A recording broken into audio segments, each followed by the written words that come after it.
Is that just not the best tune you have ever heard? Once you explain it to me, yeah. Please explain. Okay, so it's Australia Day, everyone, of course. Here in Australia, not here in Australia, but in America, 26th of January. Yesterday was Australia Day officially in Australia. But I wanted to share with my fantastic co-hosts what Australia is all about, what you guys love about Australia. I'm getting that it's all about the food. It's all about the food and some great products as well. But that Vegemite song is something that we have right here.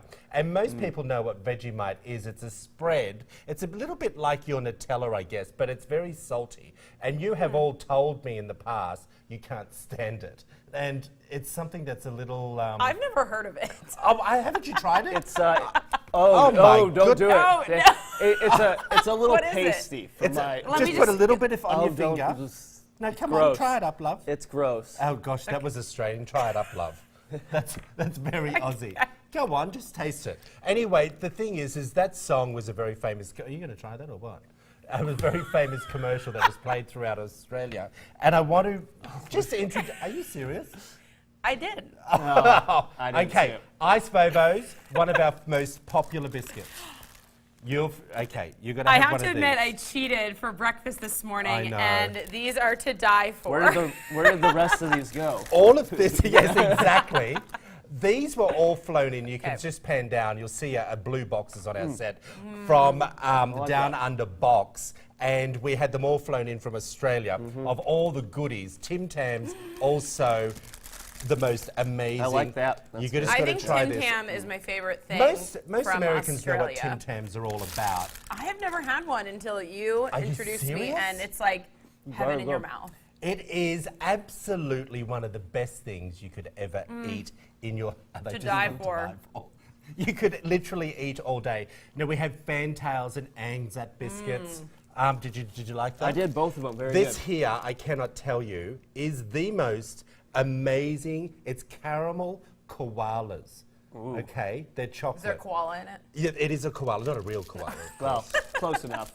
But it has caramel in the middle. Okay. Okay. I like the show today. You like the show? You don't have to eat everything, of course. So far, feel good. Is that just not just the best thing you've ever had in your life? I like the Tim Tam the most. Good. Of course, I also wanted to show everyone, if we could pan down, and show everyone the most famous boots that come out of Australia. They're called R.M. Williams, and of course, amazing that the most comfortable boots you've ever seen. There's the Down Under box right beside them as well. That's of course where we got all our goodies. BobMicklers.com is where we got the R.M. Williams boots from. They are the most comfortable boots, and people wear them not only out and about on the farm and the land and horse riding, but also as like a dress shoe. I think they're very stylish. I like them a lot. Stylish. And men and Wish women. they were more popular Get here. on board with that. Yeah. Oh, you like them? Yeah. Beautiful leather sole. Huh? I can feel that. Aren't Well, they now that I gorgeous? got caramel fingers. Well, don't dirty them. They've got to go back. Of course, the show is going to be lots of fun today. We have lots of fun Aussie stuff happening, and I wanted to share. And we're getting to you, my little didgeridoo friend. Do you know what a didgeridoo is? I do not know. Okay, so this is something that our native Australians, the Aboriginals, make, and it's an instrument. And are you gonna try and play I this? want to give a shout out to my favorite Australian, Charlie, who brought this. The favorite Well, Australian. okay, wait, but he's a pastry chef. Yeah. So, Okay. love Oh, here he Charlie. is. Charlie was just here in D.C. In the last week from Australia, and he brought this with him. Troy, A Taste of Home. Troy's going to play this for us. We're going to get Double Dan, who's our... didgeridoo. I literally can't. I don't know how... I think it sounds... It has to sound but these better are really than that. I think I famous in just blew the wrong Australia. end. Maybe. It's the battle cry of Just the as bad. Australians. Yeah, I can't Like do only it. you can do. I can't do it. Hey, I did want to do a little shout out. I was at a event yesterday, at a meeting, and this woman came up to me. Her name is Susan. Susan, we all want to say, hey, Thanks for Hey, loving our Susan. show. She came up Love that. to me at the table, said, "Hey, you're that guy from Midday, Kentucky. We love the show. We love the guys good. on the panel, and we love the topics. Cool. The diversity Well, of it thanks all. for watching, Susan. Thanks, There you Susan. go. We appreciate you. All right, so we've got lots happening on the show. We're going to get to lot all of that. Australian But I stuff wanted to happening. sort of kick it off with a bit of our normal table talk. Okay. All right. So back off his controversial comments about the Women's March, Piers Morgan has landed himself in some hot water once again after suggesting that employers should be able to tell women to wear heels to work.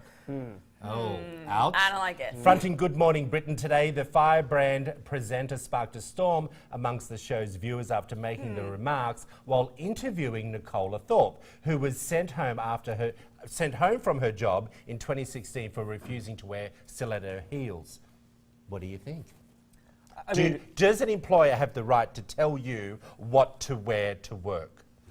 I don't think so, no. Especially that's a comfort thing for a lot Okay. of people, Well, too. let's just have a listen of what he actually said. I don't think women should be ever forced to do anything, frankly, but I do think certain jobs and certain positions in the jobs, if you're the face of that company taking in clients, I don't think it's massively unreasonable for them to say, we don't really want you in flats walking these guys or women I think the point to meet is, our isn't meeting. it? Well, he says... I don't like it at all. I don't. Look, he's very outspoken, and look, he did say, I don't think women should be told to do anything as far as he's concerned. But the thing is, look, I think it's a very sexist thing. You know, I often say to you, go on, go put your lippy on, Right. or put your rollers in your hair, make yourself look all gorgeous. Now, that's not a sexist thing. It's No, me because just you're as doing the same co-host. thing. Yeah, You're exactly. also putting on makeup. You both wear makeup, don't lie.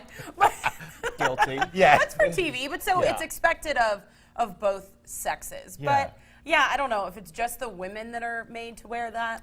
I want to see the men in heels too if the women are required. I don't know whether it's... look, I think you can require a dress shoe, and there are dressy flats. I understand if someone's wearing something too casual, Yeah. yes, but you can get a nice dressy All right. flat. Well, what have you got for us? Something else about interesting Let's when see it what comes we've got. to... Oh, so today is Spouses Day, something none of us are None celebrating. of us have a spouse. No ring. But there are some pretty interesting stats out today. This is from nationaltoday.com. They put out a study that said only 38% of married women find their husband sexy. Now they say 58% of men find their wives sexy. So more men are attracted to their wives than wives attracted to the husbands. What do you guys think about that? Are you surprised? I wonder how long they were married but when they took this report, because 38% of women saying they don't find their husbands attractive or sexy. No, 38% do. Only 38% only do. 30% do. Were they married for 30 years? Or Well, I was going They to said say, this was across the spectrum, but guys probably don't age as well as women do. I think well, it women... depends what surgeon you go to. That's true. It depends on how much work you want done. All right, if you can't tell, I'm fighting a bit of a cold. Yeah. Tell me about your hot toddy. Well, this is the thing. Have you ever heard that whiskey might be Are a you cure kidding for me? your cold? A hot toddy? Well, I don't need an excuse to have a hot toddy, but the cold is one to is a boot hot here. toddy? Yeah, the hot toddy made of whiskey, honey, lemon, and hot water or bourbon, whatever, can subdue the injustices in your cold. The hot water of the toddy helps relieve nasal congestion, just like a bowl of chicken noodle soup.